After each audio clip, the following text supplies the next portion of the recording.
Unfortunately, my oven broke, so we're having to pack up the whole show and cook in my friend's kitchen just around the corner. So if it happens to you, call your friends and bring all the goods with you. And an extra shirt.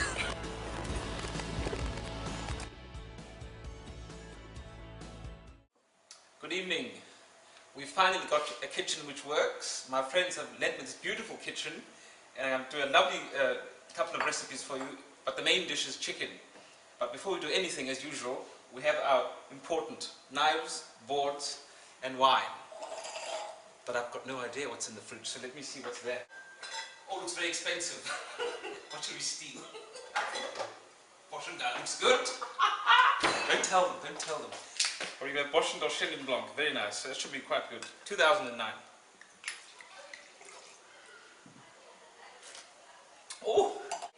What I'm cooking tonight is chicken in pastry, which has got mushrooms and garlic, and I'll serve some nice beans with it, some tomatoes, with bits of stuff, but all in pastry. First thing to do is to get the mushrooms on the go so that they can cool down in the meantime. We need butter. I reckon if you get about that much butter for about 8 mushrooms that size, you should be about okay. We need our butter in here. Put it on the heat. And all I'll do is simply chop up some onion, put the mushrooms in and the onion and cook it for about 10 minutes and then cool it down. So all we need is about 1/4 of an onion with the mushrooms and that all goes together. When that's done, it'll go in, be cooking for about 10 minutes and it'll be beautiful. There, so that's that. In goes 2 handfuls of mushrooms. I'm cooking about that much, about 2 or 3 handfuls. With the onion, a teaspoonful of thyme. Meanwhile, what you need to do is get your chicken ready for cooking. But before it goes in the oven, we seal it on a hot pan. So when you've got more wine in your glass, you can continue cooking. It's hard work, this cooking business. So we're going to put the chicken breast in a very hot pan. About 20 seconds or so on each side. When they're sort of golden brown, take them out and put them onto the baking sheet and rest them for a few minutes and get on with the rest of it. So what I've done is I've put the mushroom filling onto a plate to cool it down, and I'm going to put it to the side whilst we get on with the next bit of the dish. And all we need to do is make a little bechamel sauce which goes on top of the chicken. And it requires a knob of butter in the pan, about that much, which looks about a dessert spoonful in the pan. And all it is equal quantities of flour and butter, and stir vigorously. So after about half a minute of cooking, you'll see that the flour settles down and the butter is not bubbling so vigorously anymore. So you need a bit of milk. I reckon about a tablespoon to start with. Stir that in. And you'll see that it looks like it's going to be lumpy, but if you keep stirring, eventually you'll end up with a paste. And you can see it just forming there beautifully. Off the sides. When that's done, you add a bit more milk and continue the same process.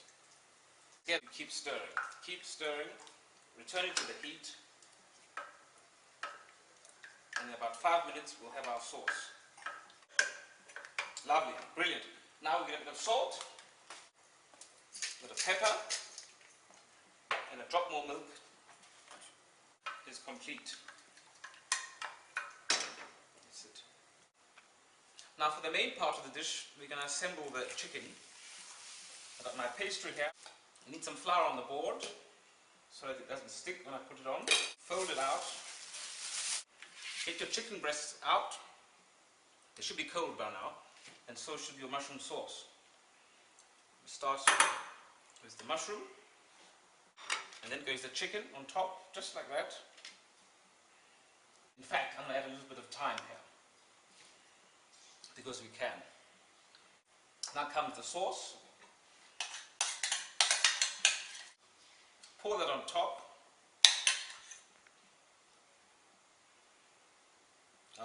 Looks like custard. What I'll do, I'll just cut about there, move the pastry, and the same with the other side. Divide it into two, put it out there, get an egg, and hopefully it will be a raw egg, which it is.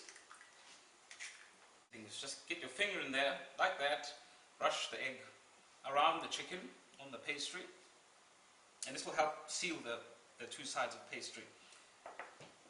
Get your one side of pastry, plonk it on top, and seal it. Try to shape it so it looks like it's got something delicious in it, rather than a sort of pillow or something dead in there.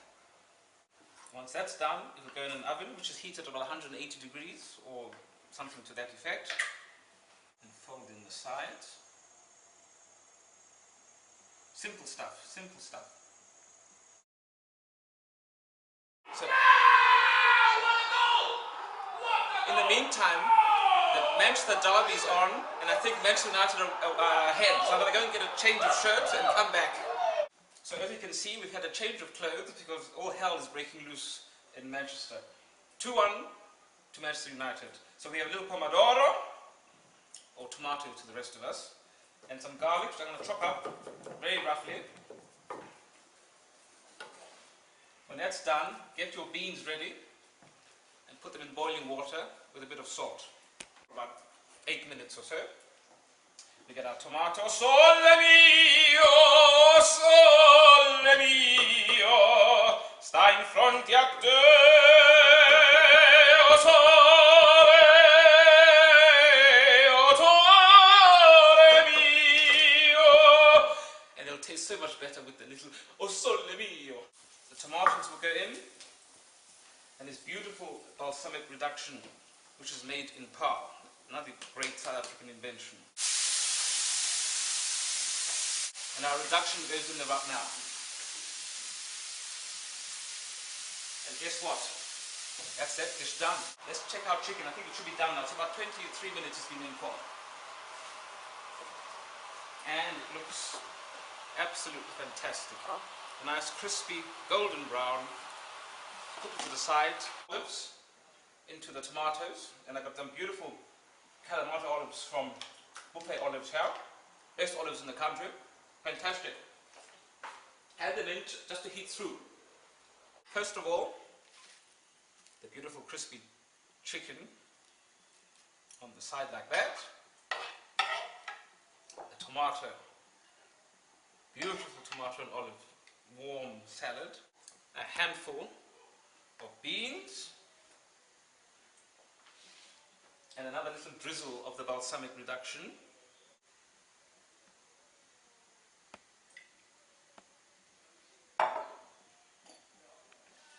And dinner is served. Cheers.